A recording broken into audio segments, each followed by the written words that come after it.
Yo, yo, yo, welcome to Crate 808, and today we have on a very special guest, multi-award-winning radio, TV and DJing legend, a true household name across the country, with a voice that's so recognisable he couldn't even prank me on the phone pretending he's from the Inland Revenue without me guessing who it was. Yes, it's One Take Trev, Mad Hatter himself.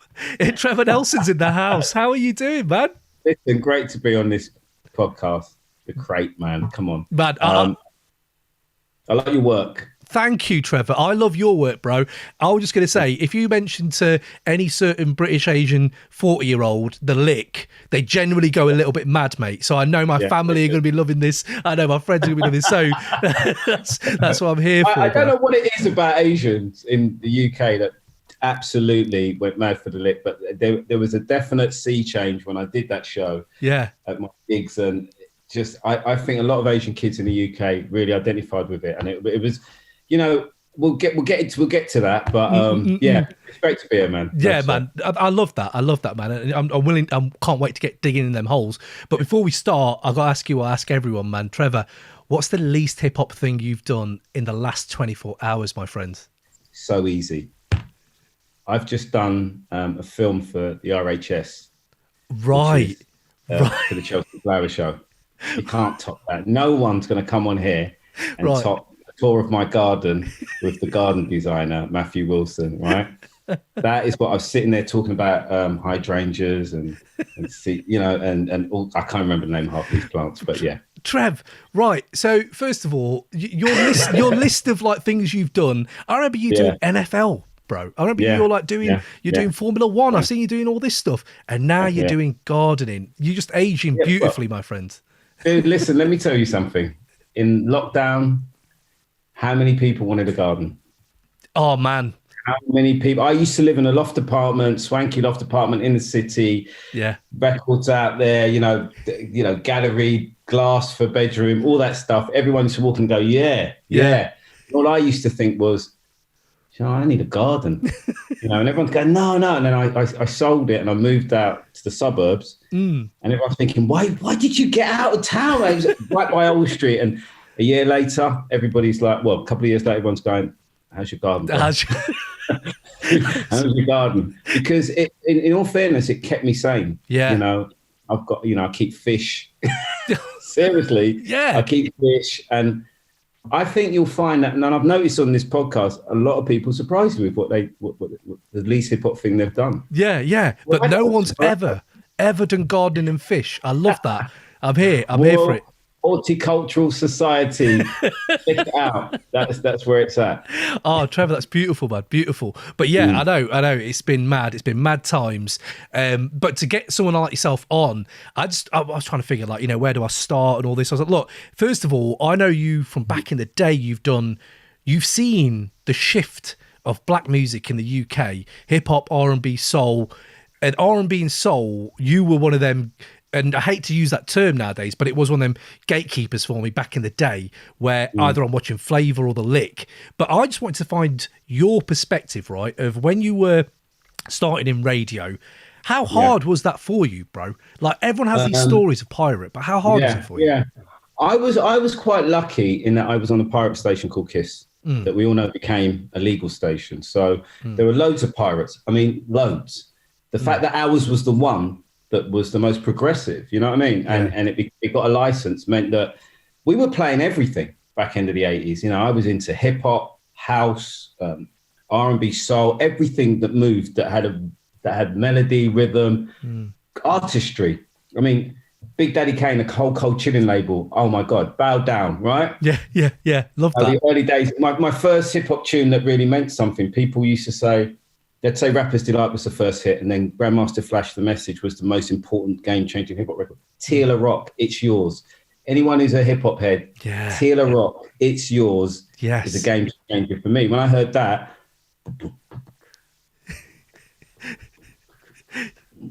I was just like, It's Yours. I was like, wow, this is hip-hop. Yeah. Now, the others were hits, but this is hip-hop. Yeah. And I tried to play all of those tunes on my show. And then when we got legal, everybody went to a specific genre. Everybody said, well, I'm house. That was the first time it became sort of like, okay, this is where it's going. It's a split. There's definitely tribes of the big tribe, the big black music tribe, and then there's tribes off it, offshoots. And what am I?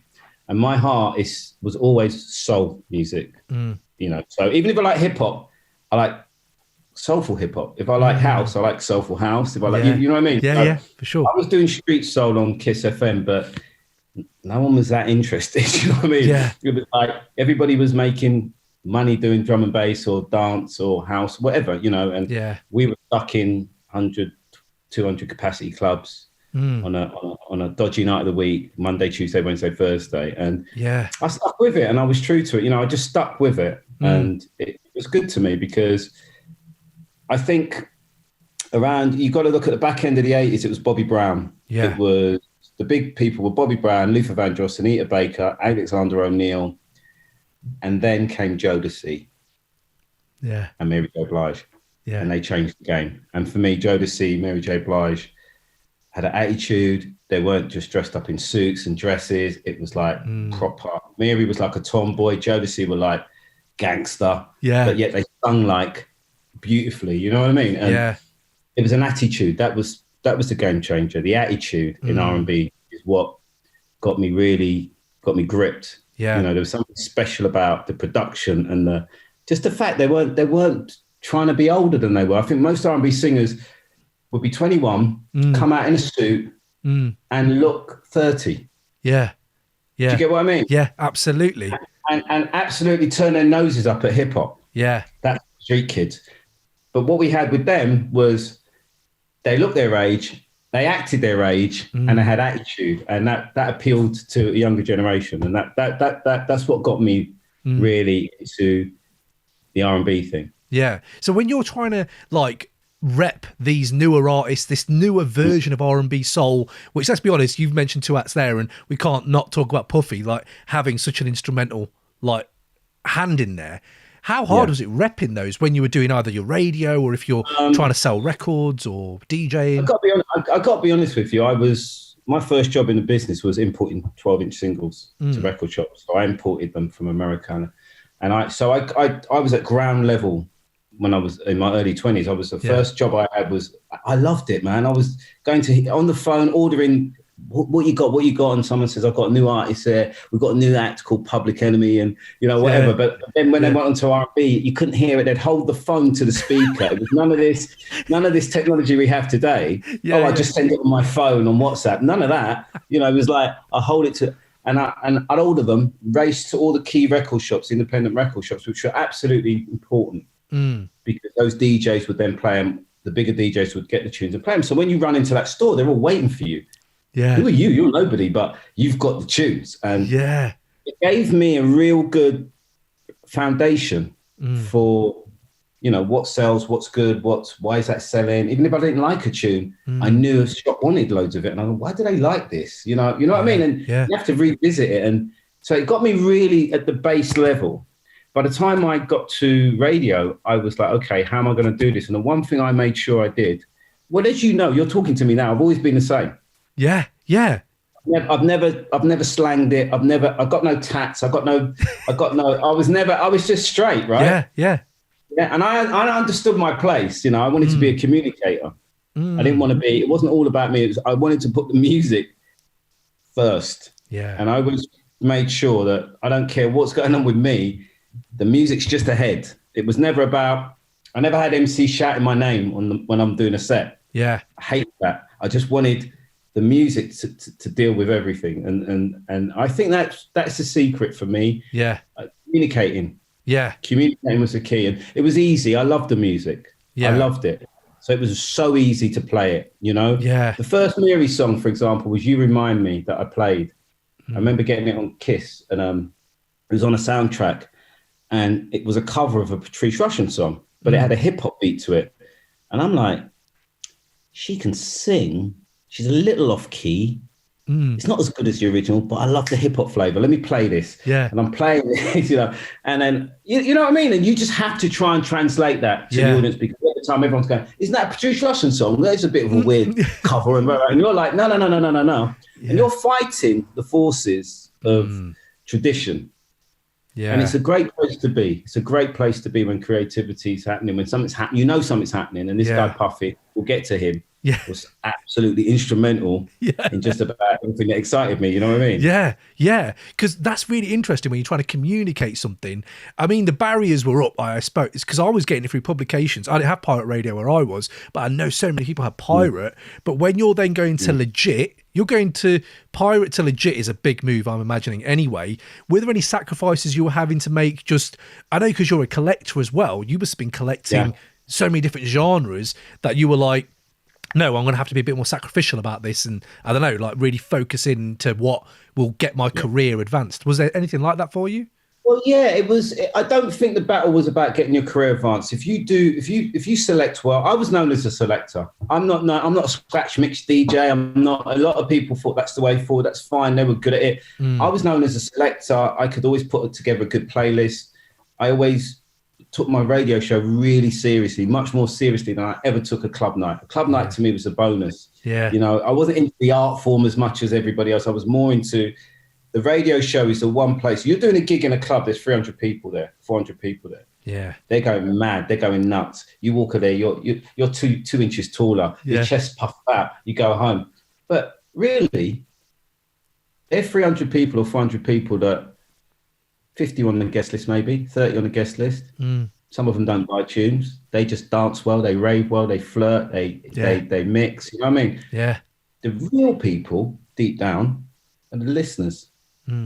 They're the silent people. They're the ones who support the industry. They're the ones who buy tunes. They're the ones who, some of them never go out.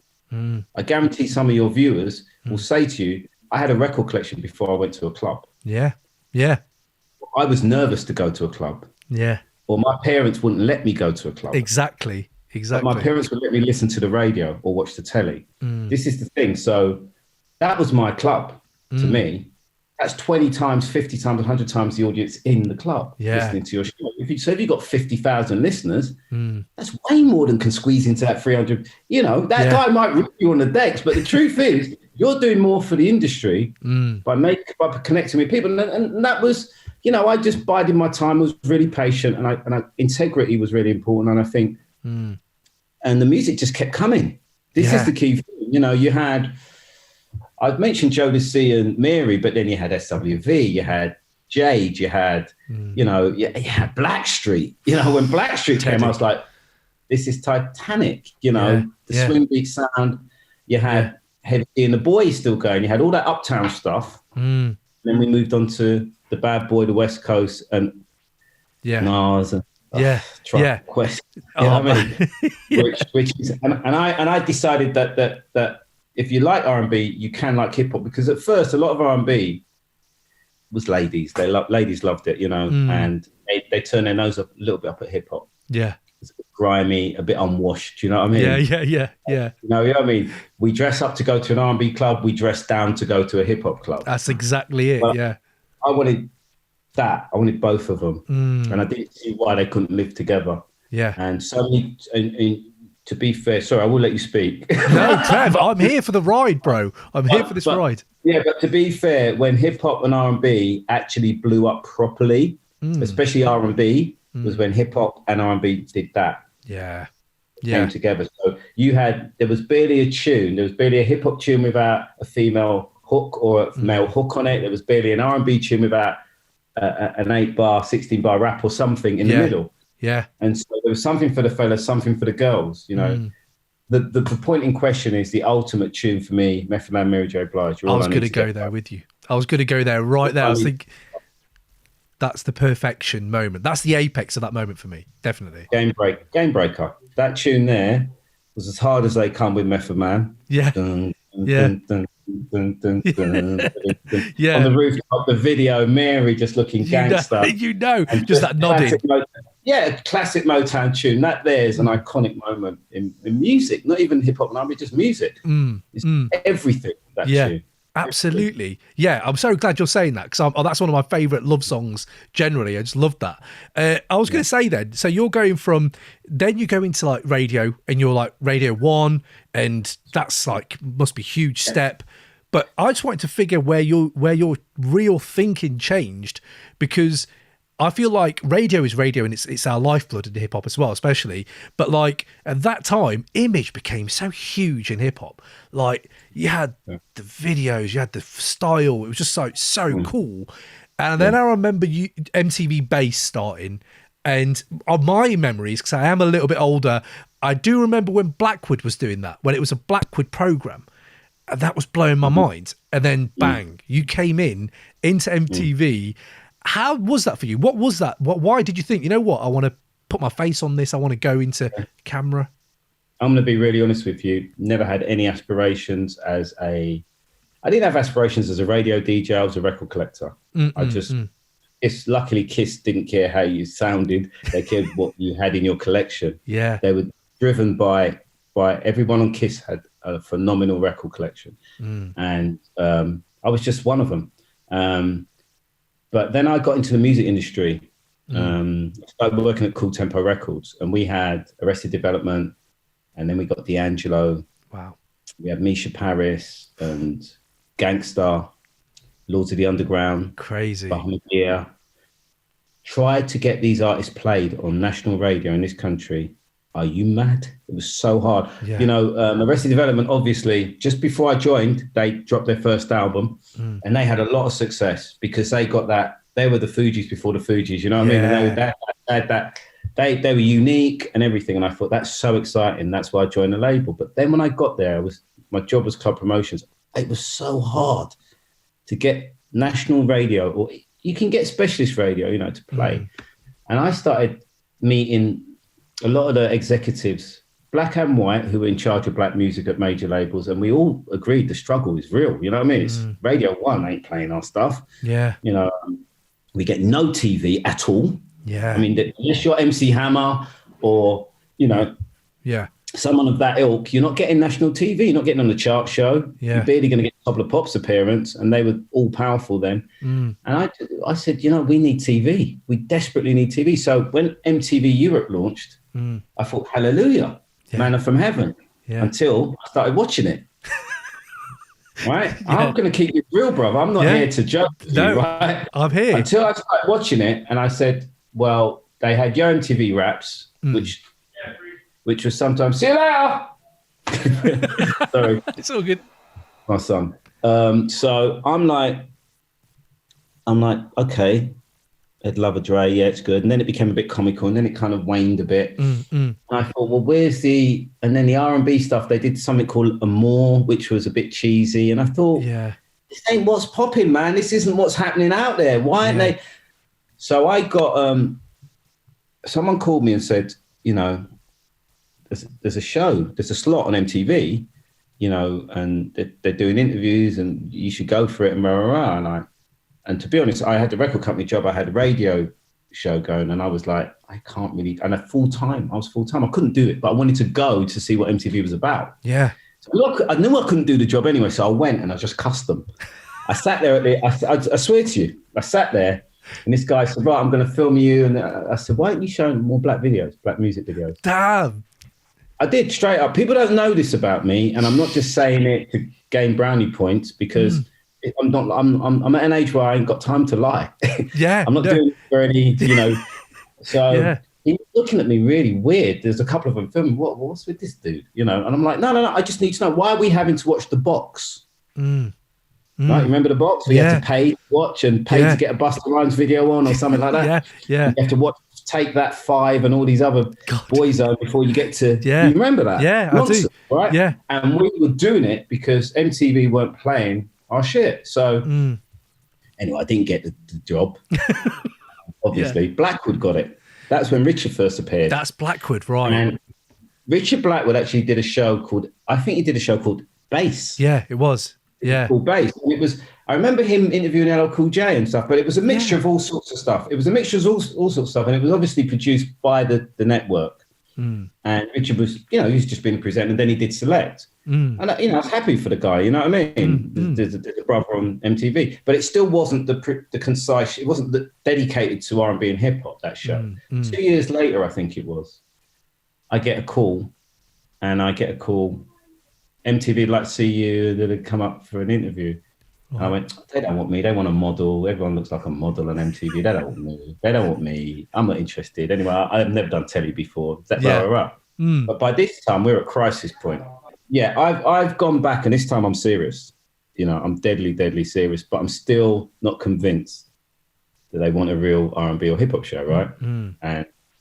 And so I go there, and I'm a bit suspicious because in the time I last went there, I just see model-looking people on there, and a few well-known. Yeah, there was a few well-known people I knew, like Sarah Cox, and you know, Russell Brand was on there, and Davina McCall was on there, and you know, it was a stepping stone to do mainstream telly. Kat Deely, I think, was on there. It was a stepping stone to do mainstream telly. I had no interest in mainstream telly. I just wanted music television. Yeah, and I thought MTV should be my one stop. It should be everyone's one stop. So I got there anyway. Did this audition, which, you know, and when I was doing it, there was a guy it looked like Maxwell there, and there was another guy, and I was like, that was the look. The next day they called me and they said, yeah, you got the show. And I said, what? Yeah. So I went in, I was like, okay, who's going to teach me television? Yeah. I said, just do it. That's amazing. So I immediately came up with the concept of, right, okay, because I'd watched MTV and I thought, okay, how am I going to differentiate myself from everybody else? I said, I'm not going to be standing up. I want to be sitting down. And I was old enough to learn that what you say at the beginning is what will stick. You've got to put your foot down. Who was I to put my foot down? I'd never done telly. I just knew, you know, be strong. Yeah. And I sort of said, I'm known on radio. You know, so I don't care about people looking at me. I want them to listen to what I'm saying. So they had the camera panning off my face while I was talking. It was quite powerful, you know. Yeah. So the camera would pan off me like this, and I'm still talking. It'd go into some stupid thing like a shirt or a bit of jewelry and pan around. Do you remember that? Yeah, so the lamps. Early days of The Lick. The lamps, you remember it, right? So we would just talk, and I had the best crew, a really tight crew. I'll name some of them. Oh God, they'll kill me if I don't remember some of them. But Sherwin Beckford and Dylan Kahn. Dylan Kahn joined a little while after. Yeah, one of your brethren, man. Let's go. He was so dedicated. And Dylan would write research and stuff, and Sherwin would be the director. And we had always had other researchers, young kids coming in, and it was great. Yeah. And the one key I said to them is, look, can I get hip hop news and R&B news direct from America? And they said, sure. I said, because you got America, you know, MTV in America is poppy, you know what I mean? You got news stories that we can't get and we don't see in England. And they said, yeah, that's where Sway came in. Right. Because Sway was doing its thing, and you'd always see Sway on The Lick. Yeah. To this day, Sway said to me, man, I'm known in England because of your show. And I'm like, but it's true. Great. It's true. That's great. Yeah. So all of a sudden, it's all coming together. MTV Europe was much smaller than MTV America. But when American artists came to the UK, they had to go and see the UK. If they had a hit, they'd be doing Top of the Pops. They might have they'd have specialist interviews on Choice FM and Galaxy and Kiss and Radio 1.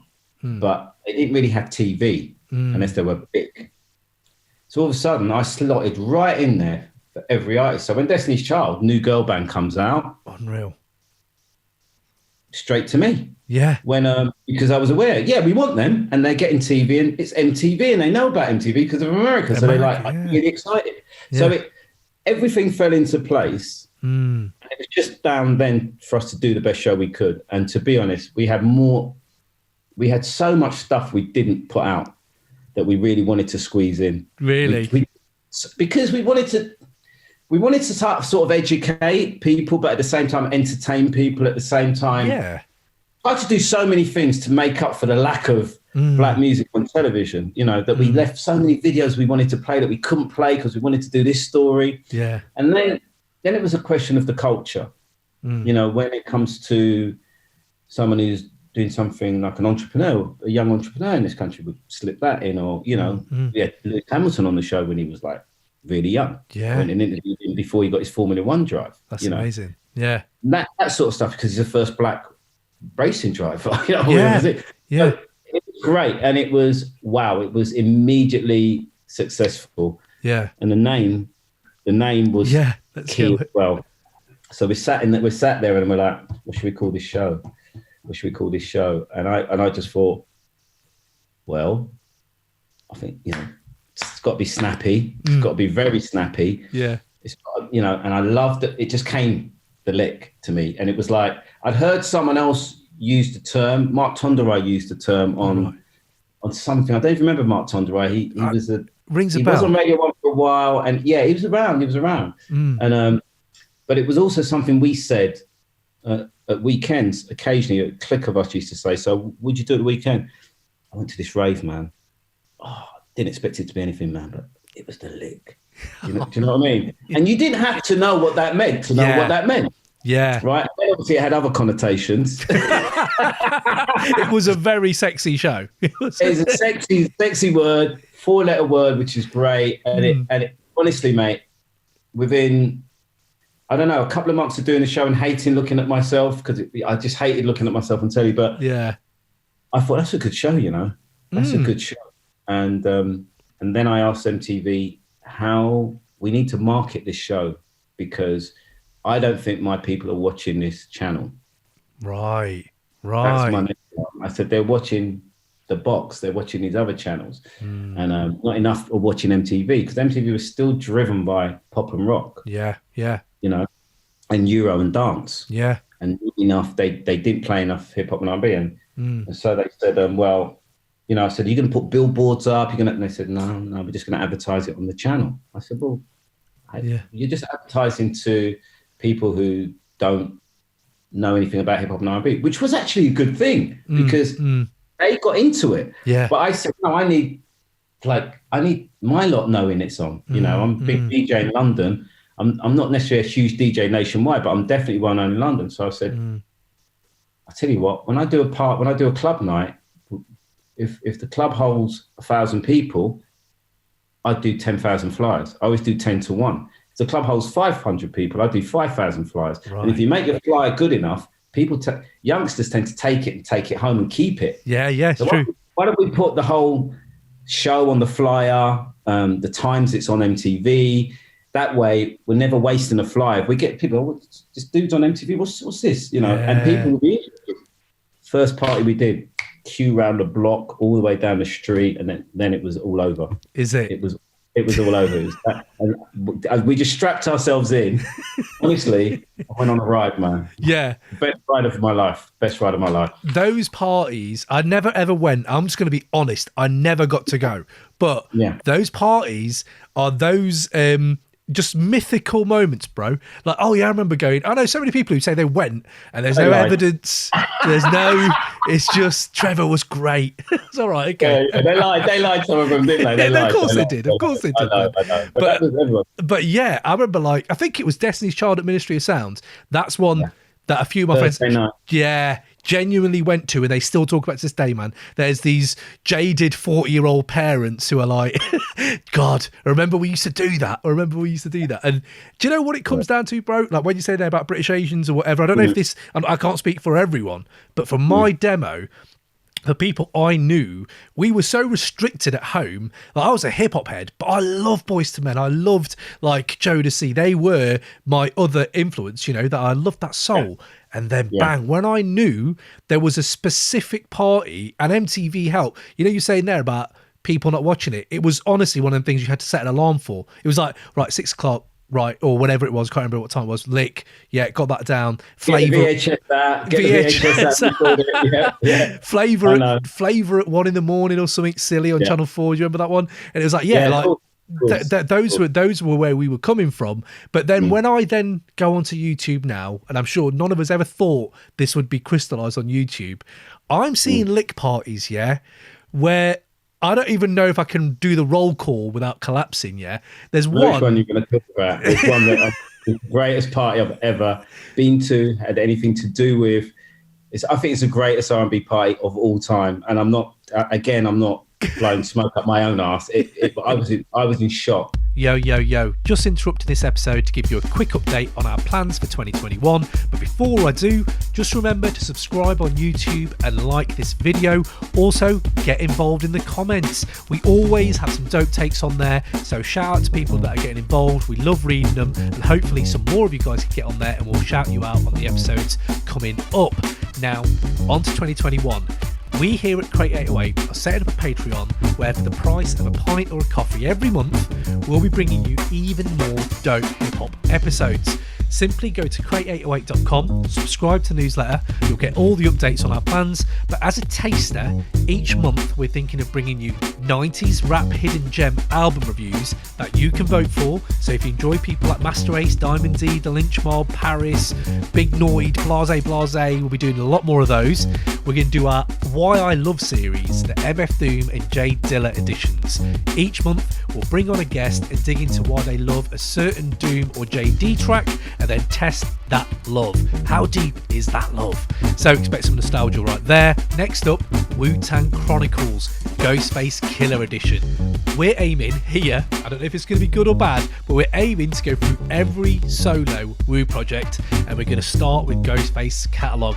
So we're going to go in, we're going to talk about the music, we're going to talk about the fashion sense, and just some of the amazing bars he's dropped in that career. So you can expect that as well. And then for every patron who comes on, get your name on the credits, the Crate 808 credits, and in our Hall of Fame. So that'll be, I don't know how that's going to look right now, but we're going to give each of you a little bit of shine and a shout out on the show. And the Griselda Marathon, I want to do it. If we get enough patrons, we're going to do it. We're going to go through every single Griselda project and really let's dive in, yeah? So get involved. Hit up crate808.com, subscribe to the newsletter, as well as the YouTube and the podcast. Now, back to the episode. Break it down for the listeners. I'll break it down for whoever. I'll break it down for you again, and I'm happy to talk about it. Okay. It's a memory of my life, and actually, it was 1999. Right. I joined MTV in '98. So we had done maybe about, I don't know, we did a lick party a month. After about the second month of shows, we started doing lick parties. We did them at in Kingley Street. Kingley Street, yeah, in Soho. King Street, yeah, Emporium. Ah, right. I deliberately went to a club that most of us couldn't get into. Right, that was the key. I'm very, very smart. I said, take me to a club that I could never get into. Love that. We decided the Emporium. Footballers go there.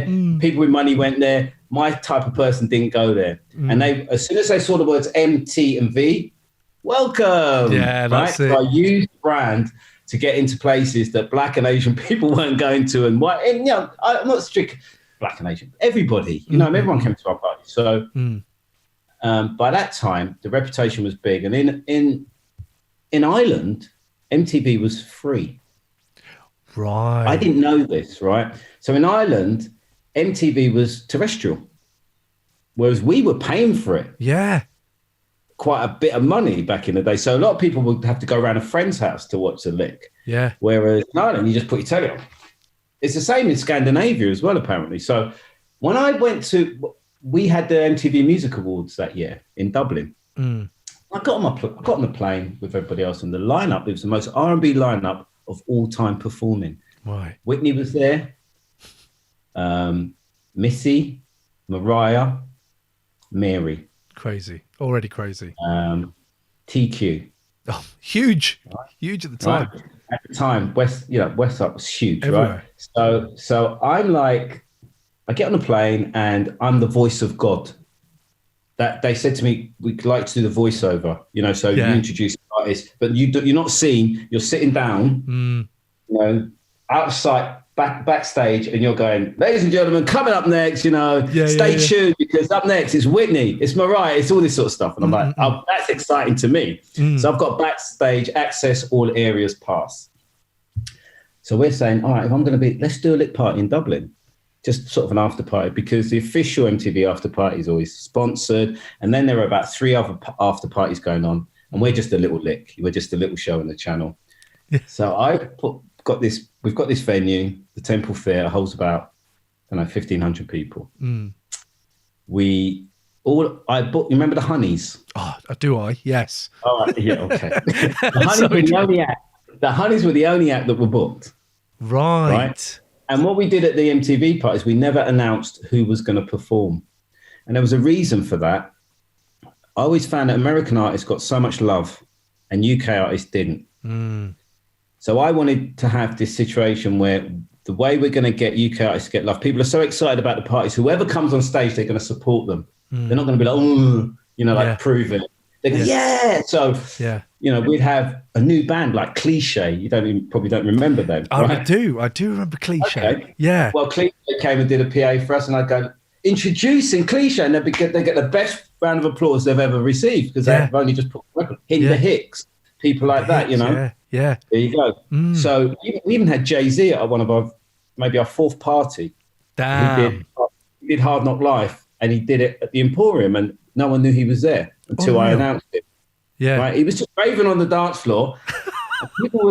That guy looks American. And then all of a sudden I said, right, clear the dance floor because we didn't have a stage. All of a sudden the mic comes on. My mate turns the vinyl over and plays the instrumental Hard Knock Life. And Jay-Z's doing Hard Knock Life. And everyone's like, what the hell? And that was how it was. So yeah. So we've done the MTV Awards, and I'm there and I'm thinking, okay, we've got the Honeys, and Puffy was there as well. And I've said, and Puffy comes up to me and says, yo, because there's posters all over Dublin. Trevor Nelson, Lick Party, all over, it's sold out, and it just said sold out. It's sold out in like a week. Yeah. And so, and it was about, I can't remember, it was about 15 quid a ticket. Right. If that. Jesus. And Puffy says to me, yo, I'm coming to your party tonight, man. Because he was doing a tour later that year and he wanted to obviously get on stage and say hi and, you know. For sure. He was a salesman. So I said, oh, no, yeah, come down, man. I'll make it nice. You maybe come on the mic. You can have a laugh. He said, yeah, okay. Then Mariah, I see Mariah. Mariah's with Jasmine, who's our news girl. And Jasmine's calling me, Mariah wants to come down to the party tonight. I'm like, yeah, let Mariah come. Mariah, we'll sort her out.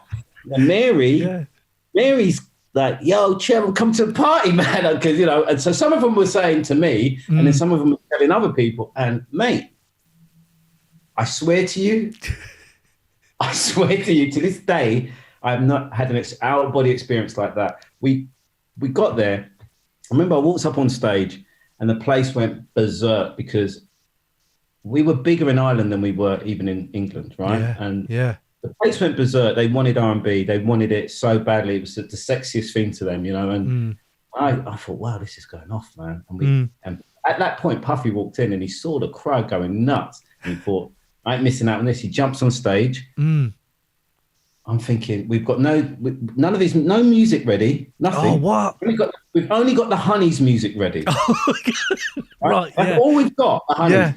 So I'm going through my record box and I've pulled out Mo Money, Mo Problems.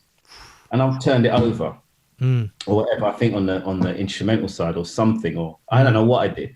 But I think me and Dodge were DJing or something. And I'm like, little scratch there. And he's like turning back going with a mic because he's just addressing the crowd. He thought, sod this, let's do a PA. And it just went nuts. He did Mo Money, Mo Problems. Mariah then strolls in. She was a bit drunk. She went mad, did Honey, Heartbreak or whatever it was. Yeah. And Missy Elliott rolls in. Unreal. And she's a bitch and get your freak on a summit. Then Whitney and Bobby walk in. They didn't perform. Whitney, to be fair, rest in peace, she wasn't, you know. But they stood on stage while we played My Love Is Your Love and the crowd sang it to her. And then I played Bobby Brown tune. Then TQ walked in and does West Side. Yeah. And then Lyndon David Hall was there. He does Sexy Cinderella. Yeah. And then Mary just killed it with Real Love. And we played the vinyl and then the Honeys came on. Oh, no. And they must have just been like, They did their set. But it was, I sat down at the end of the night and I looked at Dodge and I said, that's it. I'm giving up DJ now. I'm never going to do a club again. Yeah. We can't top this, mate. Yeah. Anyone watching this can go on YouTube and just put the Dublin Lick Party in and see if I'm lying. It was incredible. It's unreal. And that was the moment I realised that, you know, they were so grateful of the outlet that we were giving them in the UK and Europe to sell their music and to give them a platform instead of what was happening before when they come over and they might get Top of the Pops. They were doing something they really wanted to do. You know, at the time, Whitney and Mariah, you couldn't get them in the same room. Yeah. Because everyone was going, oh, Whitney, Mariah, Whitney. Yeah. And they were both doing, and not one of them got paid a penny. That's crazy. Doing that. And Mary. That's some egos right there. Every single Lick party that I did, not one artist got paid a penny. We never paid anybody anything because we never put their name on a flyer. You did it if you wanted to do it. And I think the crowd could see the love, you know, for what we were trying to do. And it was reciprocated because it was beautiful, man. Yeah. Nothing beats the 90s. Nothing. Dude, listen to me. I'm on this podcast because it's specifically 90s. Yeah. And I'm telling you now. Nothing. We thought this was going to last forever. Everybody thought it's going to get better. Yeah. It's not. Look at it today. And it's not just two old guys talking here. Yeah. There was nothing like that in existence today. Nothing. Not on that level. Yeah. It was so vibrant, bro. Like, it just felt like there was new artists coming out. You talked about Linda David Hall there, and rest in peace, man. I remember when I heard him, and that was this kind of weird patriotic side came out of me where I'm like, wow, this is ours. And he's come at a time when I can appreciate it. Like, Sade was older, you know, and I love Sade, but it wasn't my era. Lyndon David Hall coming out doing that, and I was like, wow. And and it really got us, it repped for us, bro. And I appreciate you doing it because, well, everything you've done since, you know. So, yeah. I've had a great time. I've had a great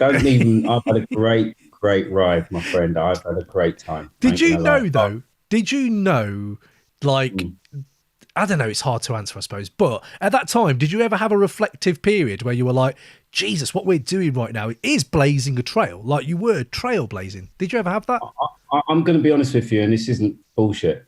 I always had total clarity as to what was going on. And that's because of the background behind the scenes. I didn't care about being on stage. I didn't care about being, you know, the only reason I probably looked like I was having a great time is because no one pays money to see someone who's introverted and shy. Yeah. So and that's what I was naturally, an introvert and quite shy. But I realized from being a punter myself, I don't want to see a guy act. I first went up on stage at Kiss's launch in 1990. Right. And I was so nervous. We were on, there was 100,000 people at Highbury Fields for the week we launched, and I was on stage going like this and being nervous.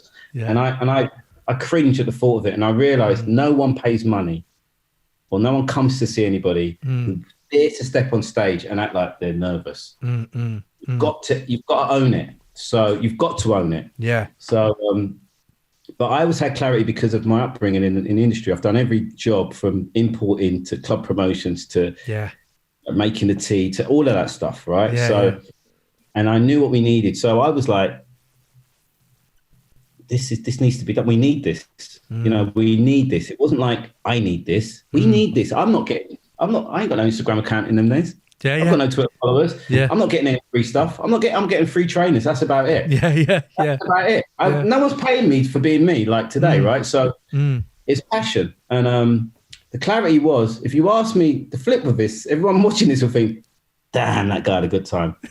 Actually, I didn't have a good time. The responsibility weighed so heavy on me at times that every time we did a Lick party, I just wanted it to be finished and everyone come out safely, because there was a lot of trouble in clubs in those days. And I wanted everyone to come out safely. I wanted the party to go well. I wanted the artists to enjoy it. I wanted the sound to sound good. I wanted it to look good on camera. There's a lot of stuff going on that it was all going to come back to me. Even though there's a lot of people helping, I'm the face. So it had to be squeaky clean. The reason you wanted to come was because you felt it was safe to come. Yeah. Let's be honest, a lot of black music clubs at the time were not safe to go to, right? So the pressure was quite heavy. And, you know, I'm doing 2 radio shows a week, 2 MTV shows a week. I did loads of other TV in between. I did 2 or 3 series on the BBC Music series, documentaries. I was burnt out at times, mate. Totally burnt out and not really enjoying my life. But I was like, we need this. Yeah. And I'd rather me do it than someone else do it and abuse it. I didn't want, and the people I saw around me at the time, you know, wanted to copy what they saw in the States. They wanted to be hip hop. They wanted to be, and I didn't think that was the way to go. That's not how you're going to pull people in, normal people in, not people who are going to lose their identity. I'm talking about normal people. You can like R&B, you can like hip hop. You don't have to come from Compton. You don't have to talk like you're from Compton. You don't even have to look like you're from Compton. Yeah. You can just like the music unashamedly. You don't have to hide yourself. Come to my parties, be yourself. That's really important, because every time I went clubbing, I saw people trying to be something they weren't too much, losing themselves, losing their identity. Do you know what I mean? So that's why I played it straight. Yeah. That's why I played it so straight and didn't try and overdress, didn't try and overstyle myself. It was not about me. And people get it now. At the time, I used to get criticised quite a bit of being, well, he's not really street enough, is he? He's not, he's not. Yeah, I got that accusation a lot, but I knew what I was doing. I knew what I was doing. We're in Great Britain, bruv. Yeah, it's true. It's true. We build them up to break them down sometimes. We're not in New York, but it was fine. And I had total clarity. I knew we'd be talking about The Lick 20 years later. I knew we would. I knew we would. Yeah. Because I felt, is this going to happen again? Is anyone going to give anyone the freedom to do that? We tried to put the show terrestrial because Flavour was on Channel 4. But if you want my honest opinion, it was all right. Yeah, it was all right. It was an avenue. It was a thing. All right, but it was terrestrial and we weren't. Yeah. So it should have been better than our show. Yeah, absolutely, yeah. But it wasn't. It wasn't better than our show. Yeah. But the interviews alone, there was a lot of that. I wouldn't see these artists getting interviewed, and you could be your Elliott fan or whatever, but Yo MTV, it was always American interviews and stuff like that. So what's interesting then, if you're going from that, and like what's really inspirational, what you just said there though, bro, like it's the beauty of the music and having anyone listening to it. I did feel in the 90s, as it got bigger and bigger and bigger, you couldn't hold back the masses going to the underground clubs. When I ended up moving to London in 99, I was going straight to them underground clubs, and it was more mixed than I ever assumed it would be. And that's like the power of hip hop, right? And obviously, I mean, we've got to talk a bit about 90s hip hop as well. Like that's what I'm here for. Exactly. I'm here for that. You know I'm here for that. I'm here for that. But because obviously, I think it all intertwines beautifully, and especially how I think that both genres, soul, R&B and hip hop, helped each other. You nailed it, bro. Like when they merged, it was a powerhouse. To this day, it's a powerhouse, You just have to look at the charts in the 90s and you'd be shocked at how many of your favorite tunes got walked into the top 10 of national charts, literally walked in to the top 10. Even I'm shocked. I did the R&B chart show for years on Radio 1, and I knew it was a powerful show because it was nationwide and all the students at uni were listening to it and all the rest of it. But I didn't realise just how, because I didn't look at the chart, I looked at my chart. Yeah.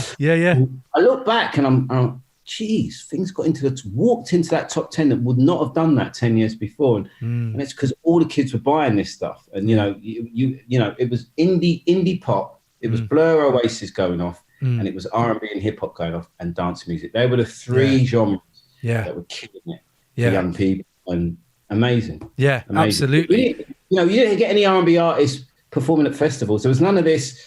What you get today, what the kids get today, you go to a festival and you can see every sort of music. Yeah. R&B, we didn't do festivals. Yeah. We didn't do festivals. You're crazy. All the kids now, they love a festival, and we dressed different. Everyone dressed different. You could tell if someone's into hip hop from 100 yards. Rap fan. Yeah. R&B fan. Yeah. Reggae boy. Yeah. You know what I mean?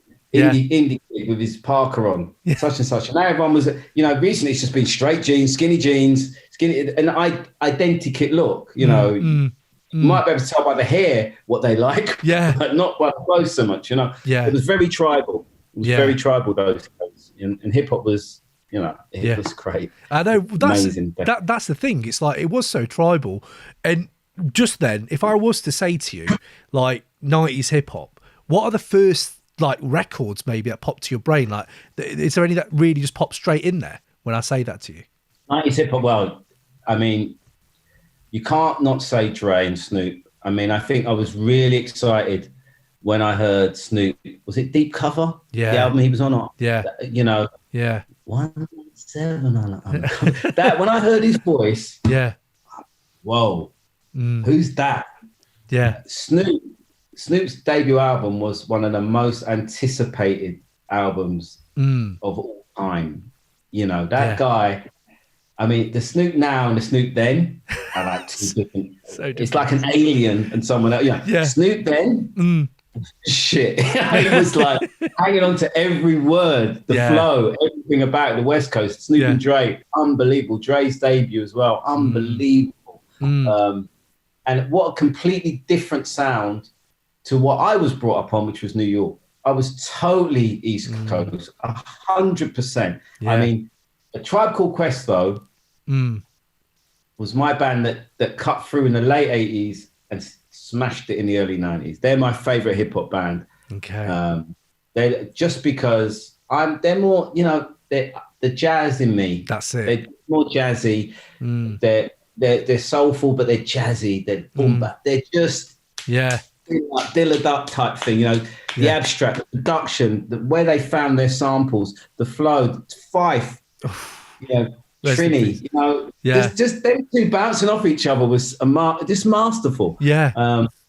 And let me see who else. And obviously in New York, Biggie and Jay. I mean, I'm going to say the obvious ones. You've heard it a 1,000 times. I want to hear it from you though, because I've not heard these. I've not heard these from you. When I heard Tribe, I really knew about, right? And I was a complete fan, complete disciple, right? Absolute disciple. I think I had Low End Theory in my car for a whole year in the CD player. Well, let me ask you this before we move on then, right? Because you had that for a year, right, in your CD player. Are you saying you go Low End Theory above Midnight Marauders? 100%. 100%. Okay. And I'm going to tell you why. Go on. Right, let's not... I have this argument with so many friends. Midnight Marauders, bro. I'm like, no. It's the flow of Low End Theory for me. It's the jazz in Low End Theory. It's Ron Carter. Ron Carter, yeah. It's the double bass, right? It's Ron Carter. I've got Ron Carter jazz albums from before, and they got Ron Carter on the bass. And that's it. Dun, dun, dun, dun, dun. Oh, man. Infectious. Yo, microphone check. I mean, come on, right? Yeah. I was listening to that every day driving to work, right? I drove across town, and I just in the morning.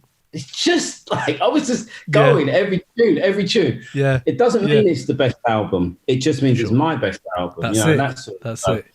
But then when I heard "Unbelievable" Biggie, it's unbelievable, and the way they produced it, dun, dun, dun, dun, dun, dun, you know what I mean? Yeah. I just like hip hop that I'd never heard before. Yeah, the production and his flow. This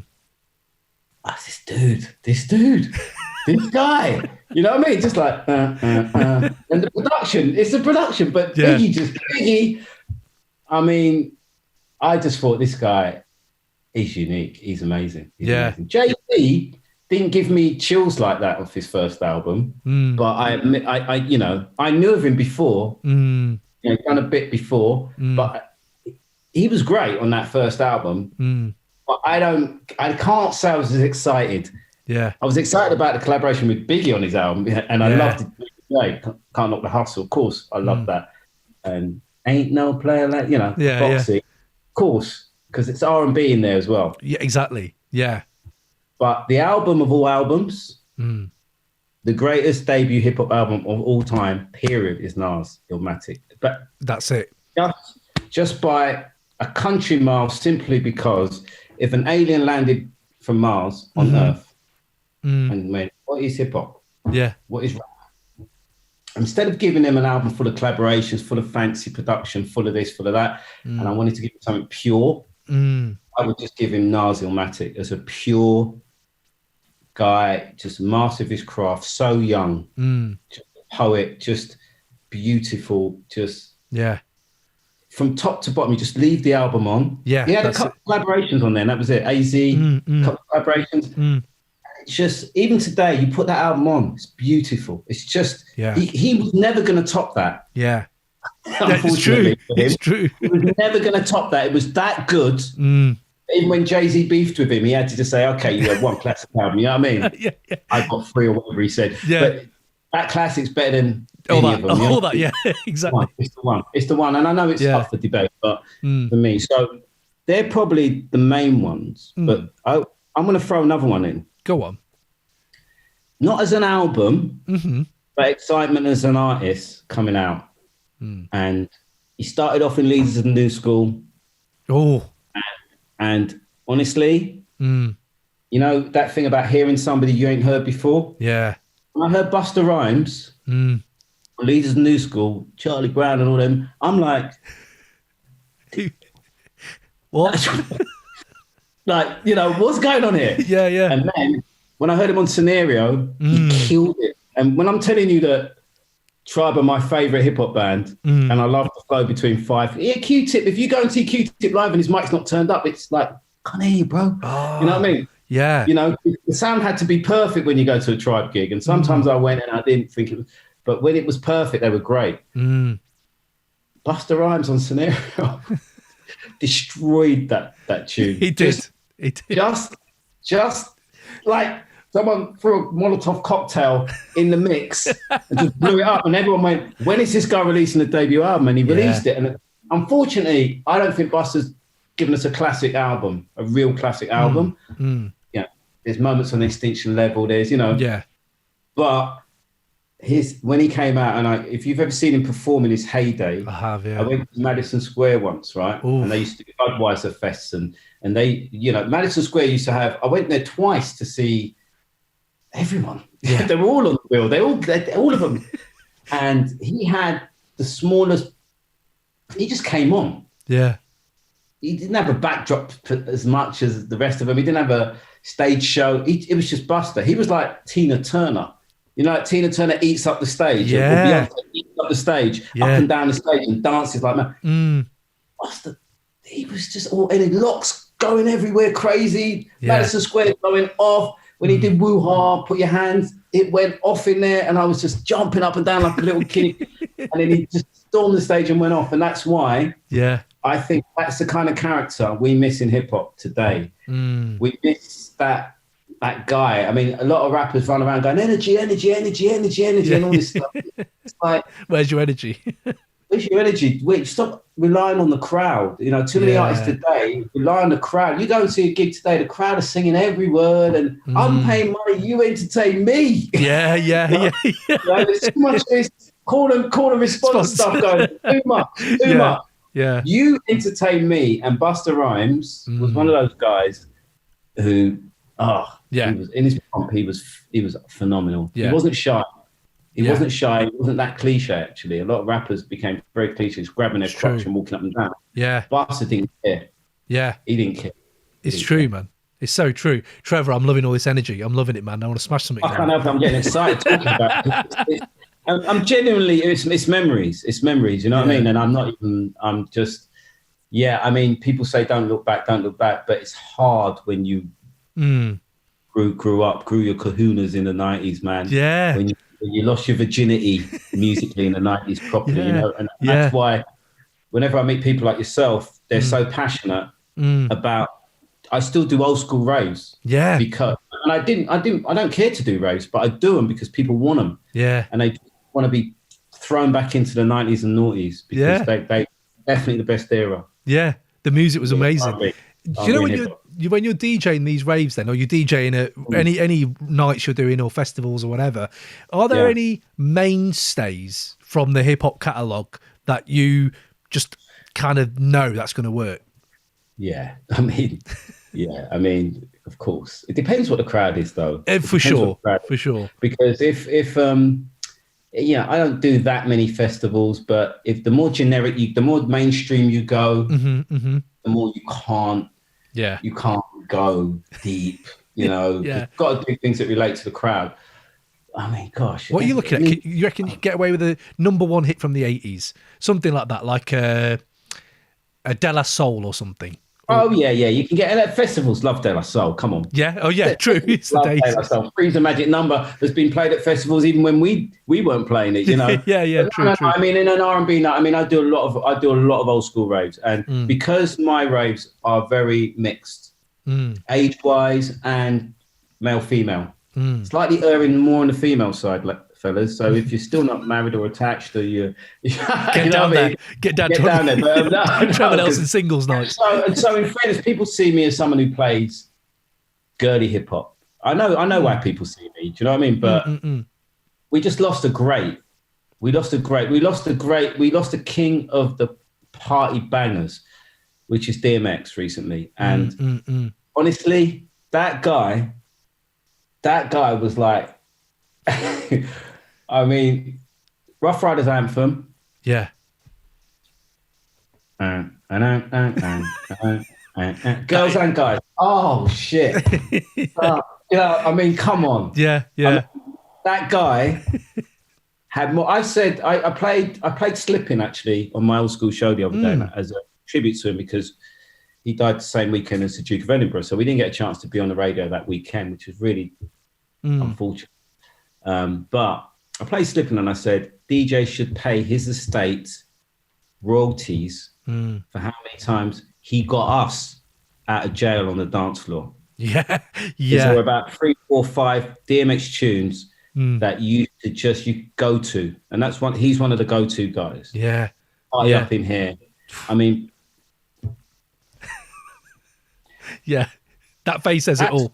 I just said that you've got to do the work, not the crowd. But when it came to DMX's songs, the crowd did the work for you. Yeah, that's it. I mean, you had to drop the volume up in here, and you find out. And the thing about these tunes, I liked about these tunes, you find out who's in the house when you play a tune like that. So if you're looking at the crowd, you're thinking, are there some real heads in there? I don't know. Yeah. You play that tune, everyone sing it, you know where you can go next. Yes.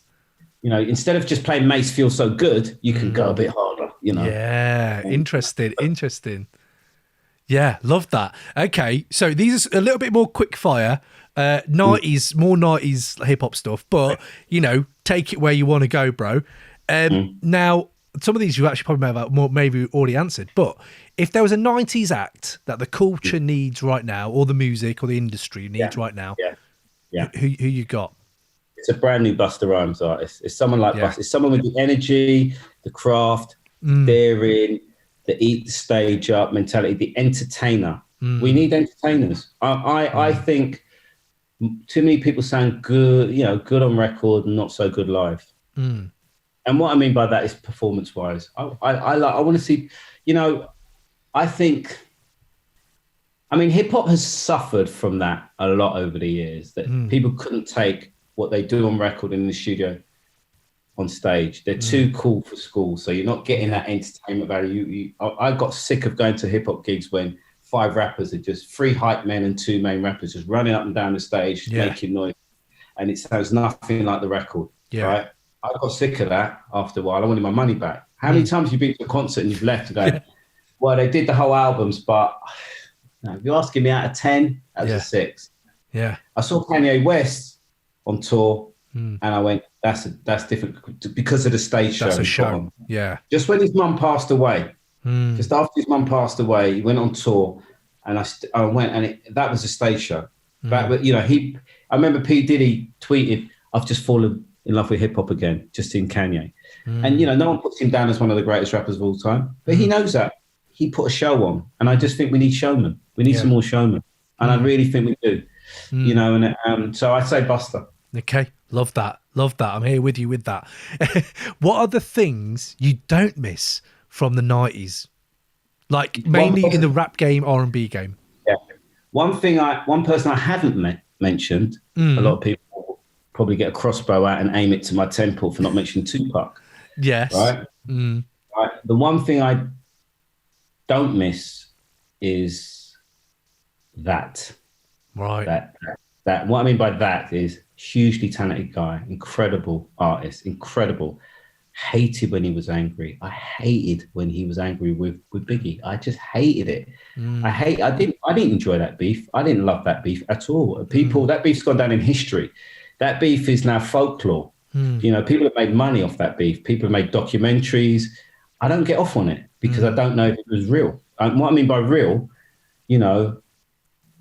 I genuinely think, in my opinion, Biggie didn't have nothing to do with it. That's my opinion. Biggie didn't want anything to do with the beef. The beef was brought to Biggie, you know what I mean? That's how I feel. That's just my theory. I weren't there, so I don't know. But the way Pup wrote it out in the media was really not good for hip-hop deep down. It wasn't, because we lost 2 greats. Yeah. We lost 2 greats in the end. And I hated seeing him spit venom. I remember going in a record shop and he was on that Machiavelli vibe, you know what I mean? Oh, yeah. I remember being in the record shop at this time and I was getting my weekly fix of tunes, and my man behind the counter said, "Oh shit, wait till you hear this." What? And he put Hit 'Em Up on. Oh my Lord. In the record shop? Yeah. And we stood there, and there was guys going, "Oh yeah, shit, tell him, Pop, tell him, and all this shit. I fucked your wife." When I heard that, F Bad Boy, F Lil C's, F did a Little Kim, there was, like a few years back, KRS-One, I think it was Coogee Rap, had a great beef. Yeah. The bridge is over, bye-bye, you know what I mean? And all that stuff. Dun, wicked. Right, you know what I mean? That's hip-hop, that's beef. Yeah. This was way too personal, way too, you got to do something about it, way too, what are you coming back with? This guy's basically saying, get ready, get your Glocks out, you know what I mean? I'm coming for you and stuff. And I didn't like the fact that was a bad route because everyone was making hay out of that beef. Everyone was enjoying it. Everyone was loving it. At the time, hip hop was getting a bad rep in America. They were trying to censor it. There was all that censorship going on, Everyone was getting involved. Reagan and his wife had done their turn already on it. And stuff, X, Y, Z. And he just gave them food. I know he was feeling it. I know he's a passionate guy, and he was a passionate guy, and he said what he meant. And and a lot of people say arguably he's the greatest of all time, Tupac. But that moment there, when I stood in that record shop, I knew we were doomed. I knew. When I heard that tune, I had never played that tune. I think I might have played that tune once in a club, begrudgingly. I didn't like that tune. Yeah. I loved the beat. I loved the venom, but I wish it was about something else. Yeah.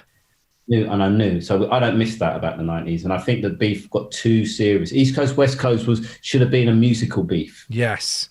And then when you get Suge Knight having a pop at Puffy, don't get me wrong, I'm not up Puffy's ass. Puffy times made me squirm a lot of times in the 90s. But Jill called him out as well. It's just got nasty. I remember going bad. I remember seeing a few conventions in the States, and I remember seeing Puffy walking around with zillions of bodyguards. I thought, what a life. Right. Yeah. That ain't right. That ain't right. You know what I mean? And then you had the Roots just chilling over there, and you had New Edition reformed that week, I remember, and they were over there, and I got in on a pass because I was in a record label, so I got in there and I saw this. I see Puffy walking around with loads of it's horrible. Yeah, horrible. So we don't miss that. Yeah, Trevor, I understand that completely, and I appreciate you bringing that, because the 90s ain't all. Yes, it isn't all just roses. Do you know what I mean? Like there were some real dark moments as well. We had to go through. Very dark. We lost two greats. Yeah. Place of no time, two greats. I mean, we're not talking about, we're not talking about a couple of rappers. Yeah. We're talking about the two biggest rappers at their peak. Yeah. They didn't get to 30. That's crazy. One of them only made 2 albums. Yeah. I know. You know what I mean? I know. And everyone's made money off them since they died. They didn't even reap the rewards of their talent. It's a disaster for hip hop. On a sidetrack though, on that, you say they were in their 30s, and I mean that's just really sad. And there has been a whole flood of younger rappers passing in the recent years. But like for me, it's stuff like when DMX has gone, and recently Shock G left us, and a lot of these.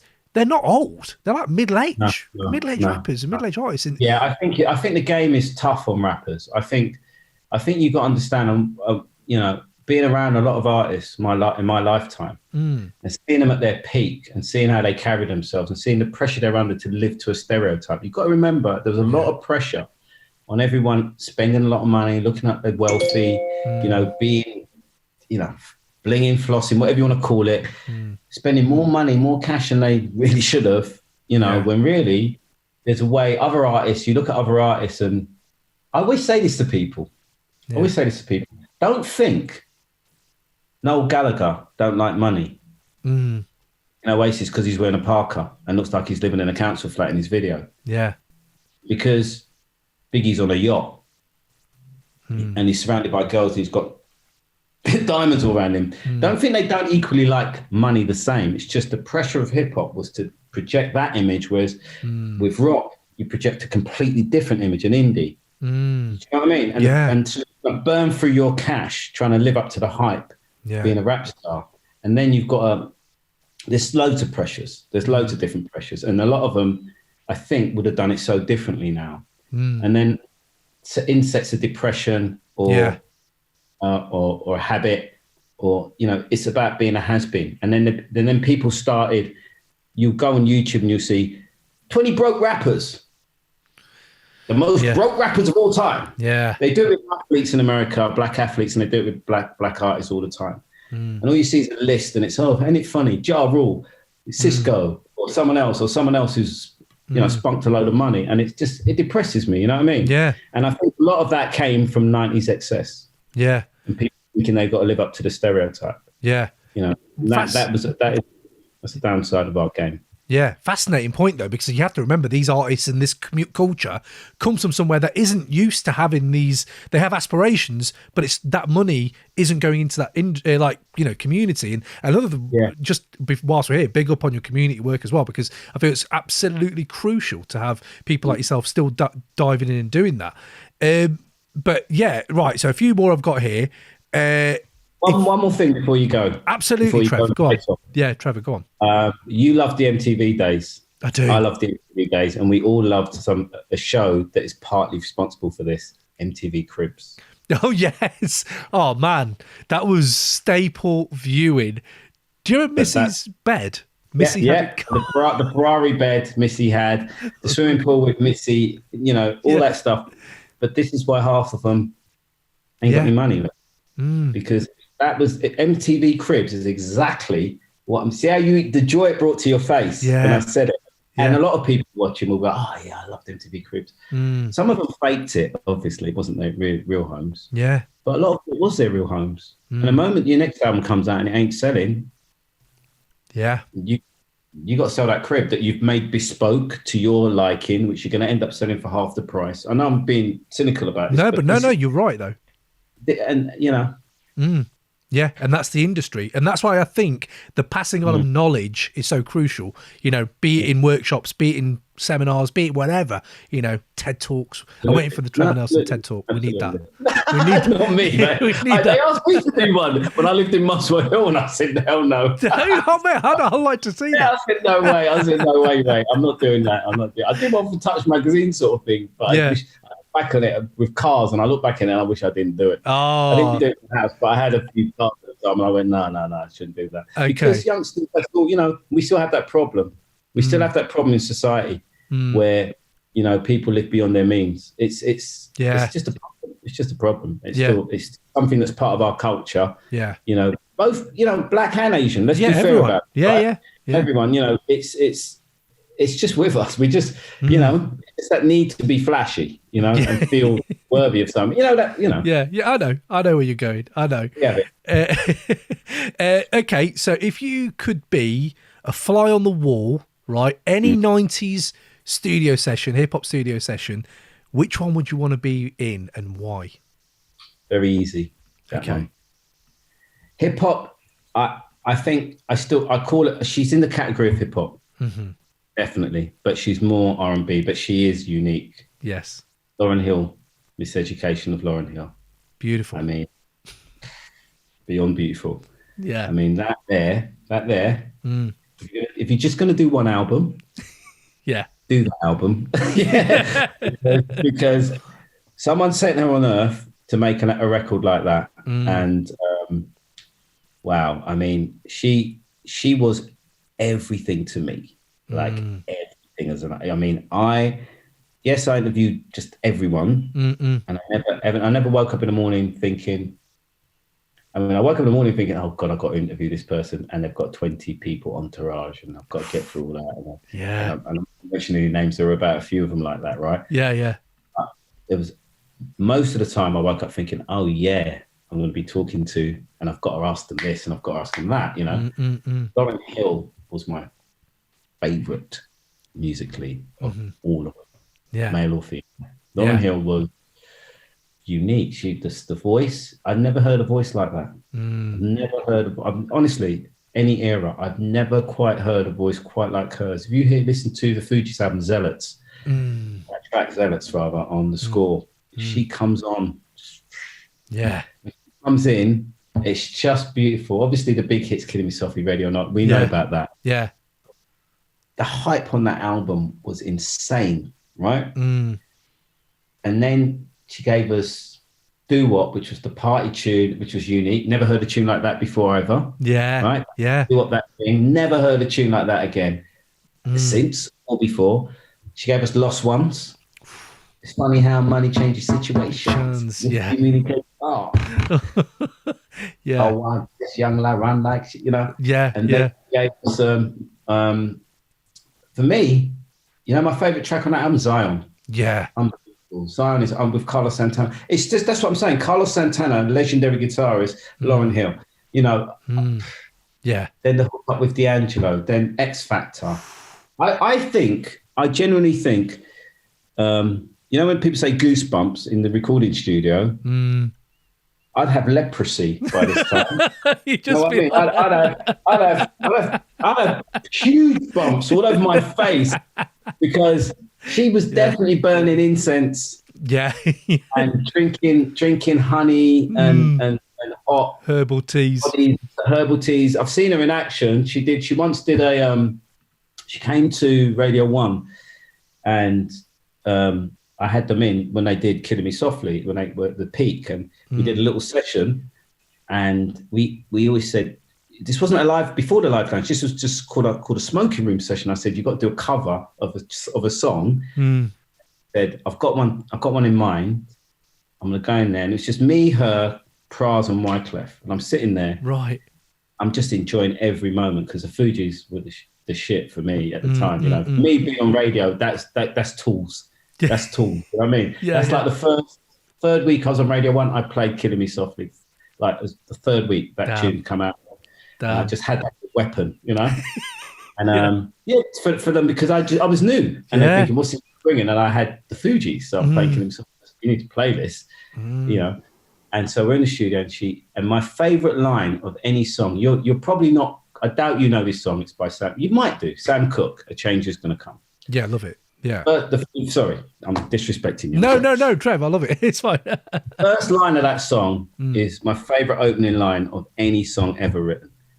I was born by the river in a little tent, and just like the river, I've been running ever since. It's been a long time coming, but I know a change is going to come. That tune, through civil rights, through, you know, it just, any form of slavery, any form of, it just is powerful, that line. Lauren's not telling me what she's going to do. She has no idea that's my favourite song. Favourite line, rather, not my favourite song. She goes into the booth, and we're sitting there kicking it for like 3 hours. I'm just sitting there going, do you want me to go and get you some honey? Do you want me to get you, DJing, right? And she's like, yeah, so they've done their version of Killing Me Softly, all stripped down. And Wyclef's on the guitar. It's like, yeah. You ready, Lauren? And then she goes in the studio, yeah. One time.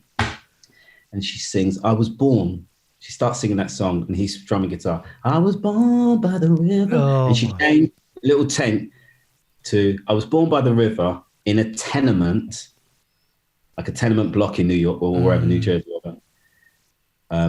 I think she said, my mum was so poor, she couldn't afford the rent. It's been a long time coming, but I know a change is going to come. Dude, I nearly cried. I sat there and I nearly cried. Oh, look at that. Thank you. I've got, this is a Lauryn Hill love in my... I see. Let me take you around. I see this. Oh, look at that. Come on. That's a one-off picture from a photo shoot. I love that. Right? One-off picture. Yes, bro. Oh, go on. That's it, right. Mate. That's come on. Debut album, Sade. Oh, stop it, Trevor. This is, oh man. Jasmine Guru signed that for me. We did that album called Tempo. That is sick. That is sick. Monk, Thelonious Brown. I'm showing off now, mate. Brown. I'm seeing Brown Sugar there as well. Yes, Diana Ross. Unbelievable. Destiny's Child. Erica. Jesus. Brandy, Lauren, Amy. Yep. Oh, man. Mariah. definitely showing off now. Your favourite. What's this one? Lick. Oh, The Lick. Look at that. Yeah, well, we did the Lick Awards. Yes. Yeah, man. Trevor, all I need to see...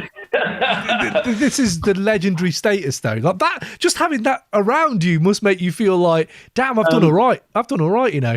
Yeah, no, they to be fair, I didn't make those records, did I? They just, just that they were just, they sent that, you know, they sort of just, because we gave them an opportunity on MTV and Radio 1, and they're so thankful that someone was doing something nationally, you know, with their music sessions and stuff. It was, you know, I feel humble, but it's just in my little office.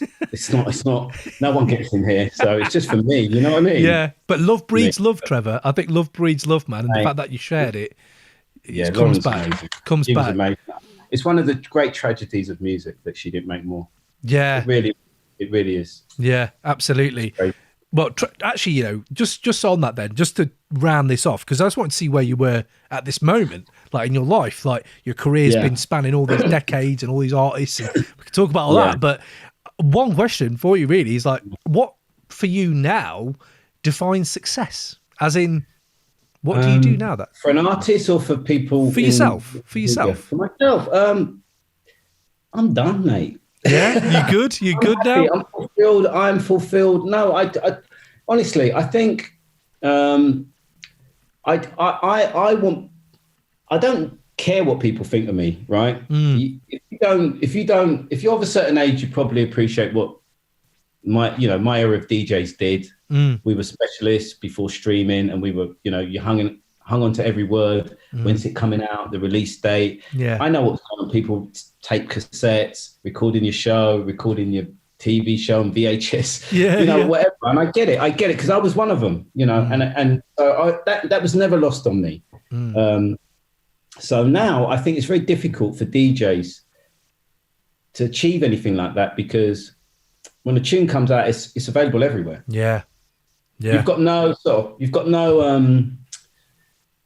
time with that. You've got no time yourself with that to be a specialist, to be a gatekeeper or any of that stuff anymore. Yeah, you can have a special show, you can do sessions, you can do, you know, like Charlie Sloth will do Fire in the Booth. Yeah. That's how he does his thing. You know, someone else does, you know, you can do something that's unique to what you, and that's how you become a specialist. But it's very hard to just play music unless it's obscure, unless it's really obscure and be a specialist. So for me, I'm done. In that respect, I'm just enjoying doing radio and reflecting back on what I did and what the music I played, rather than obsessed with what's out there today. I cherry pick what's out there today for my audience that I play for. And I'm still on One Extra, and I do an old school show with music that you remember mainly from the 90s and noughties.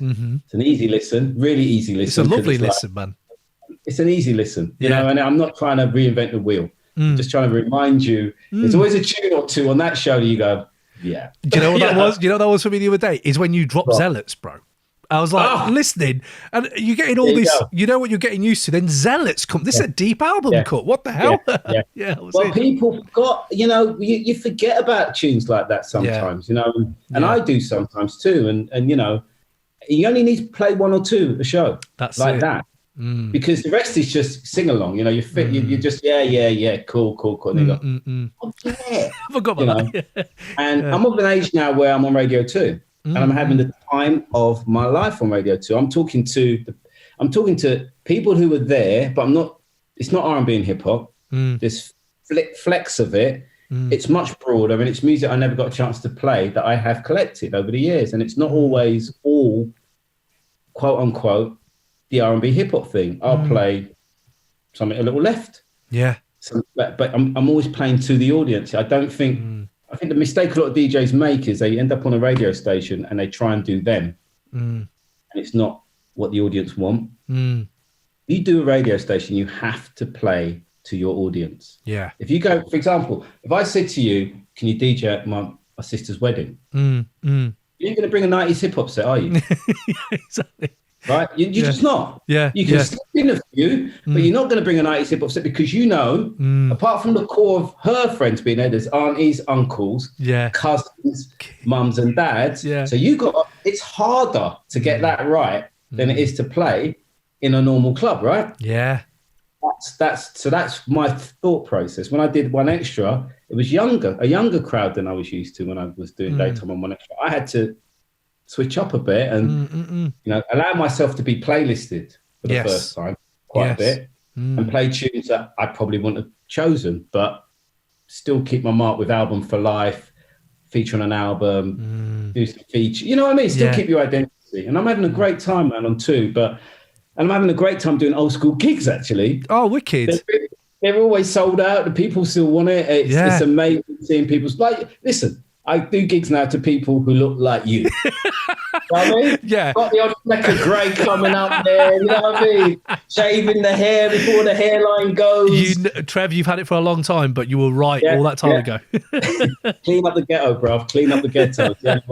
And you know what? I'm having the best time in my career because I don't feel competitive. I think the one thing about the 90s I will say is that the competitive nature that I was talking about, Tupac and Biggie, that whole thing and that West Coast, East Coast, and everyone thinking, I've got to be competitive, was the same with DJing, same with club promoters, same with everybody was quite competitive. There was love for the music, but you could tell there's an edge. You turn up at a gig and the DJ before you's rinsing every track, before you come on. Yeah. It's all selfish rather than for the crowd, And you're I don't miss those days. Yeah. I don't miss those days at all, mate. I like where I look back and I think once in a while on a Sunday I just play an album. Yeah. And I only pick the ones you can play from top to bottom without jumping tracks. That's why Nas is way up there. Love that. Yeah. Yeah. Yeah, I'm into album listening now as well. On a Sunday, chill out, just listen to one album, full top to back. Yeah, I think there's something in that, man. How hard is that to do? Honestly, and how many albums do you know that you can do that with? Not easy, bro. Very, very hard. Like, I can't think of many, but yeah, absolutely. And I'm glad that you're there and you're passing on this knowledge with other people. And just keep doing you, man. Just keep doing it. Keep smashing it. And just legend. You keep doing your podcast, man, and this great thing, man. It's just great. I mean, you've had some great guests. Thank you. You've had some great guests. You've had some unsung heroes of the industry on this show. I'm glad. I'm glad that you've cottoned onto that because your Pharaoh Monches deserve that love. Absolute G. Push, dude. I played Push on radio too. Oh. But you see, because listen to the construction of that song, the way it is, and about it. It's been mature from the time he made it. Yes. From the time he made it, it was like timeless. It's one of them timeless tunes he made. He was one of the underrated rappers of the game. He's just It's like great. Yeah, and that's what I love. I love that. Actually, another thing I got to big you up for before we go, I was listening to some of your interviews you'd done the back of the day, and you'd done Beyonce and Aaliyah and all this, and you were talking to Beyonce in one of them about, and I'm not a Beyonce fan really, but my missus loves her music, loves her shows, so I hear it now and again, and I appreciate the musicality of it, but I don't really dig deep into the musicality. And you were there talking to her, and she was using horns on some new tracks at that time. And I was like, you know what? The musicality of someone like Beyonce is something I'd like to just actually check out. Shouldn't be saying this on the pop because people could probably leave. But honestly, I didn't even know that she'd done like a Fela Kuti tribute album that she'd never released and stuff like that. And I was like, sometimes I think we're very quick to judge, and it takes an interview like you did with her that makes me think differently, a bit more about that pop. She's a pop star. She's not in my world. Will.i.am's a pop star. Will.i.am's a pop star. There you go. People say, Will.i.am a rapper or a pop star? Well, if you've got early Black Eyed Peas, you'll know that he loves Tribe Called Quest and acts like that, right? Before they went all electronic and obsessed with electronica. Yeah. And Will.i.am one day's at the MTV Awards. I remember when he was at his peak as a producer. And backstage, I can give you a snapshot, right? What it's like backstage when you got... I remember Timbaland being backstage once, Will.i.am being backstage once. The amount of people, top artists that hover around their dressing room is scandalous. Are you serious? Wow. Scandalous, my friend, right? Wow. Seriously, you got to see it. You got to see it because, listen, normally these hookups are made like by A&Rs, by record companies picking up the phone to her, can we get Will.i.am on the new album? Can we get him to be, how much is your track? 100,000? Okay, yeah. Can you just do this track? It could be the lead single. The royalty rate will be this, blah, blah, blah. But there's nothing better than an artist seeing a producer, especially in those days, and going, yo, Timbo, hey, my name is such and such. I know who you are. You know, you've been double platinum twice, but I can't get you. And I'm like, wow. Yeah, and then they hook up like that. Well, will.i.am was like that. He was backstage and everyone was on him. And I remember him turning to me and going, yo, I know you're going to appreciate this. I'm doing the new Sergio Mendes album. I'm redoing Sergio, because Sergio Mendes is a Brazilian artist from the 60s. Love his stuff, jazz. You remember I said I like jazz and Latin and all that? And he was getting off on doing a Sergio Mendes, but it's not going to sell. It's not going to sell. Yeah. Right? Yeah. He's got a queue of A-list pop stars at his door wanting him to, going to give him another $1 million for doing a tune. And all he wants to tell me about is, yo, you're going to dig it, right? And, he's just a fan. He's a fan of the music. And this is what I love seeing, you know what I mean? And that's why, people see him as just a pop. No, there's more to people like him. Yeah. Do you know what I mean? He balances it up. He'd do a cheesy pop smash so he can get the money to do and pursue a love, a passion of Latin jazz. That's amazing. It is amazing. It is amazing. That is amazing. So maybe some of the more blinkered listeners, that used to be me. Just sometimes it's nice to see these little just rabbit holes these people go down and take you on. And Pharrell's another one. Oh. His musical. But he's going into some electronica, soul, funk. I love it. I love that. I think overall, as an R&B guy at heart, he's my favourite producer, just because, sometimes it got formulaic. You could hear a Neptune production from a mile away. But, I once sat down with him and I said, we did a big thing on The Lick. You might have seen the interview. We had a big thing with Pharrell. And I just said straight, I said, dude, I hate In Sync. Right? You made me play In Sync. You made me play a tune called Girlfriend. You made me carry it around in my box. You made me carry that around and play it, right, everywhere I went, because everyone wanted it. And it's a banging R&B tune. It's true. And he was playing it cool. He's nah. I said, no, I don't like In Sync. I said, I don't like In Sync. And you made me play this, right? Yeah. And then obviously Justin's album came out. Justified. And the big thing was Timbaland and Pharrell did the whole album. And whatever you think of that album, I put it up there, right? I think it's great. I think it's great. And then I put it to him. I heard you wanted to do Michael Jackson's album, right? That was a big rumor at the time. These tracks were from Michael Jackson that you had, like I Love You from Michael. Think about it. Yeah. Think about that album. A lot of the tracks in that album sounds Michael Jackson. Yeah. Michael didn't want them. Michael said he settled on what's his name? Rodney Jerkins. Yeah. He had already committed to Rodney Jerkins. And the problem that Michael Jackson had at the time was that he used to take time to make his albums. And the pace that R&B and hip hop with, if you look at it, Whitney did an R&B album with It's Not Right, It's Okay and all that, My Love Is Your Love and all that. Mariah went straight R&B with Butterfly. Yeah. Straight R&B. Yeah. Get the pop, straight R&B. Just R&B, Michael, the superstar of them all, whose career was coming down a bit. It was really important who he got to produce. Timbaland and Pharrell would have killed it for him. Unreal. And he settled on Rodney Jerkins. And by the time it came out, Rodney Jerkins was yesterday's man almost. Yeah. And it's interesting. And Pharrell said straight up, I ain't gonna lie, I was devastated. Yeah. That he didn't want me to do tracks on the album. He literally said devastated, and Justin got the best of them because they didn't want it, and it launched Justin as a solo artist. So it's just interesting. Yeah. When you see the backstories, it's really interesting, and he was so honest about it. So honest. Okay, the controversy over Michael Jackson lives on, we know. Yeah. But an artist. Yeah.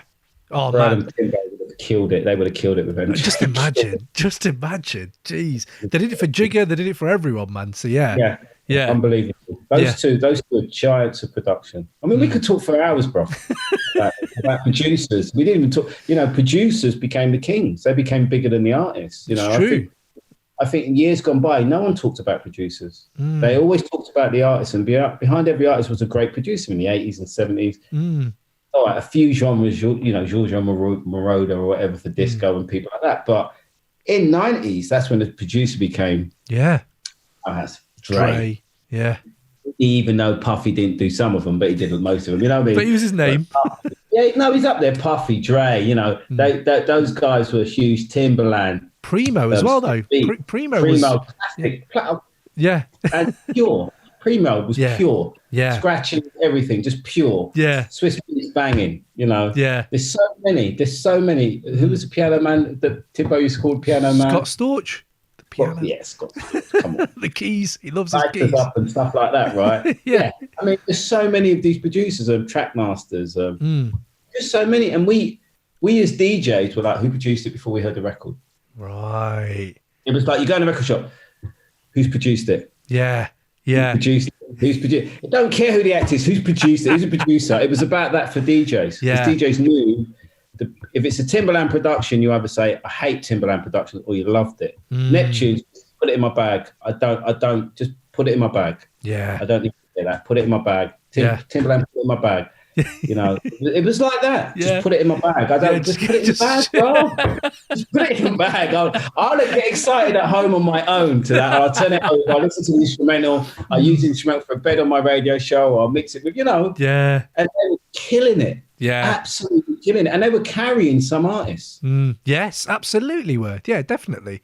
Definitely. So today must be pretty similar because I don't even know who's producing what today. Well, that's interesting. Yeah. I mean, I'm more underground. So I don't know if you like Madlib or Alchemist, people like that. Yeah. They do their thing. Madlib loves his off-kilter bass, like the bossa nova stuff. I love that. So yeah, I think it's the producer is still held very highly today. And you're right, man. The 90s, we just had that. And do you know what's been really lovely about this whole chat with you, Trevor, man, is your love for it. It's come through, like through all of this ups and downs and career tribulations and heights. And man, the fact that you love this still.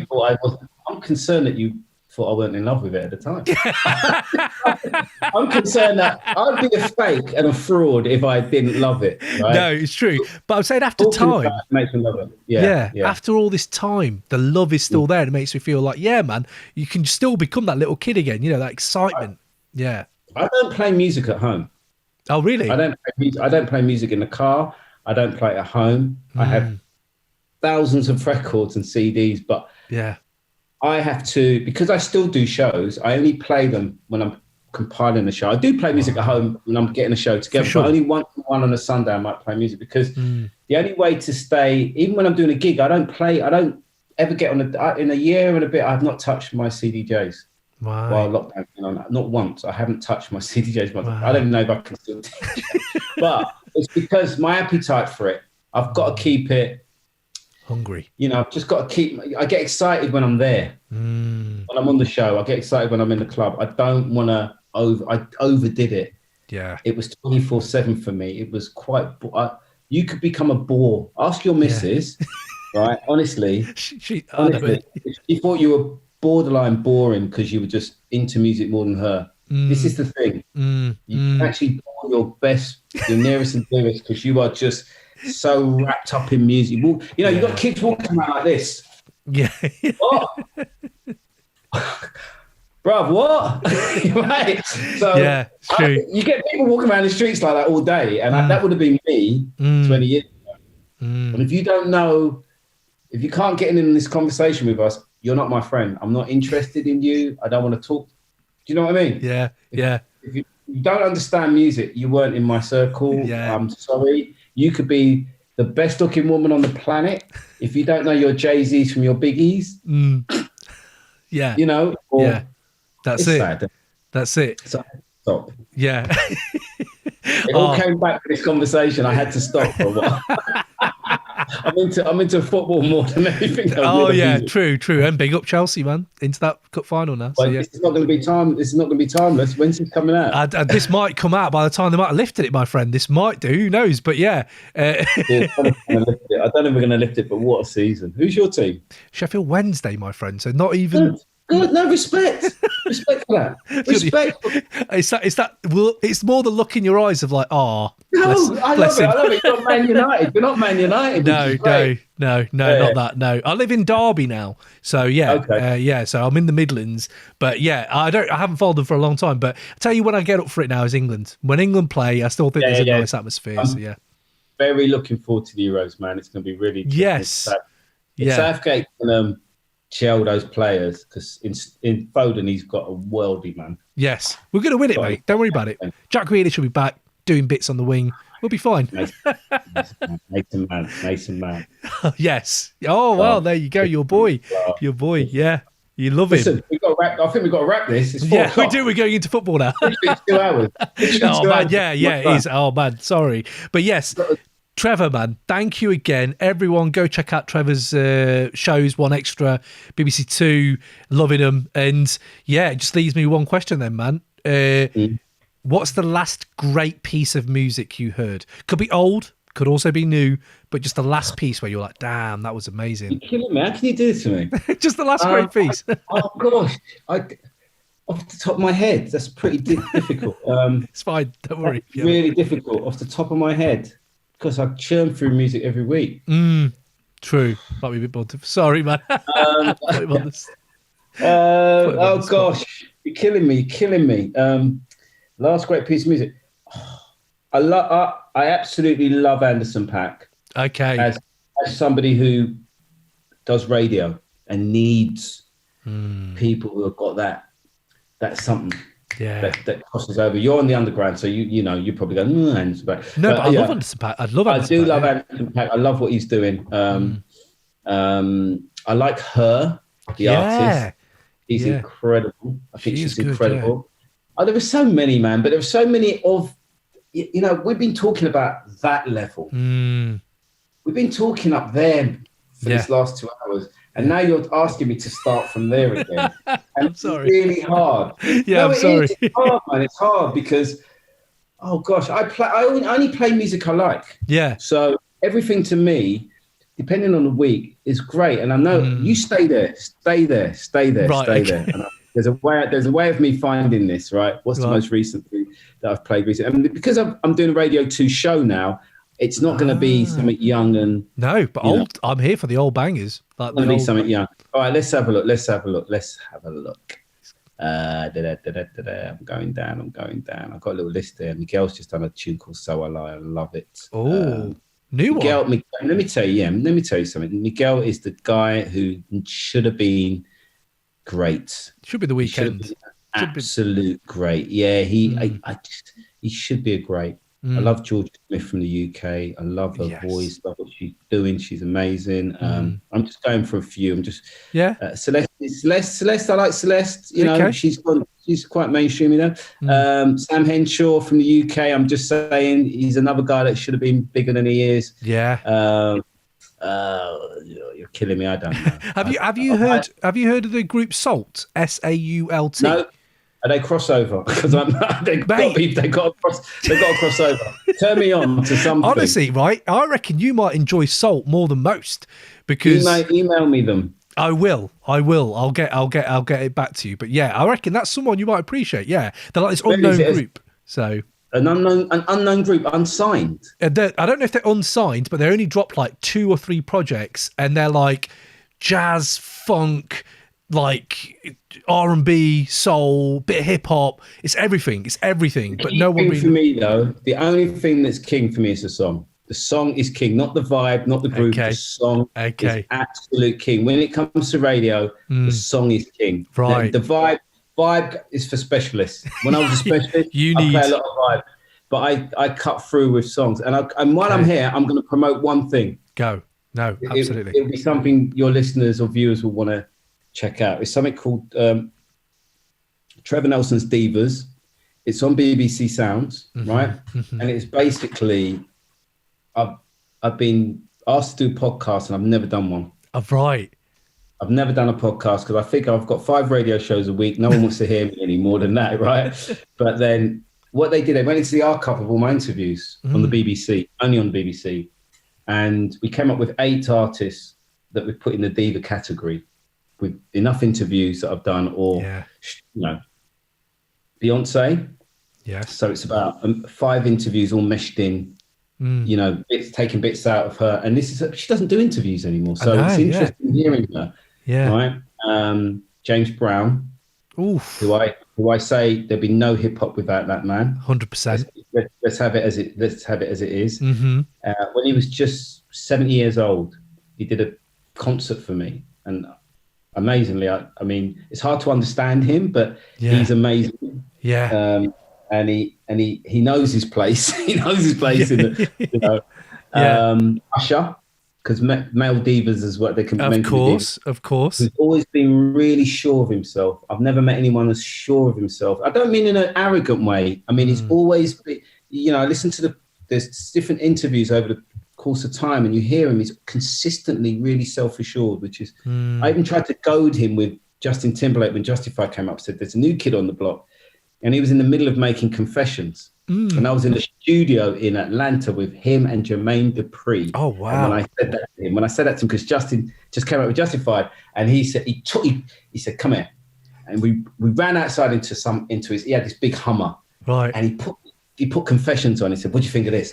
And he turned it up so loud, you know, the Americans turned it up so loud, I could barely, it was like, no. These are my confessions. And he's staring at me while I'm listening to it in the passenger seat. I'm going, yeah, man. Just a little thing I'm working up. Yeah. Justin, right, which was really funny. So he's on it. Yeah. Lauryn Hill. Oh, brilliant. With, you know, with the performance of, you know, and talking to her at that time was just, she was so good, so great, so creative. And I haven't spoken to her since 99. Wow. Deliberately, I don't want the new Lauryn. I just like that Lauryn. Yeah. And I don't mean that horribly. I just mean she was great, and the demons and the problems, nothing. Yeah. It was all hope and aspiration and beautiful and wicked. Yeah. Who else? I've got to remember. Mary J. I was going to say, right. The most honest person I've ever interviewed, ever. Okay. Didn't even like her when I first met her, and then she just became my favorite interview because she's just honest, man. You've got to love her, you know? Yeah. And it's a great series. I'm not just blowing my trumpet, but it's 8 of them, and it's on BBC Sounds. Wicked.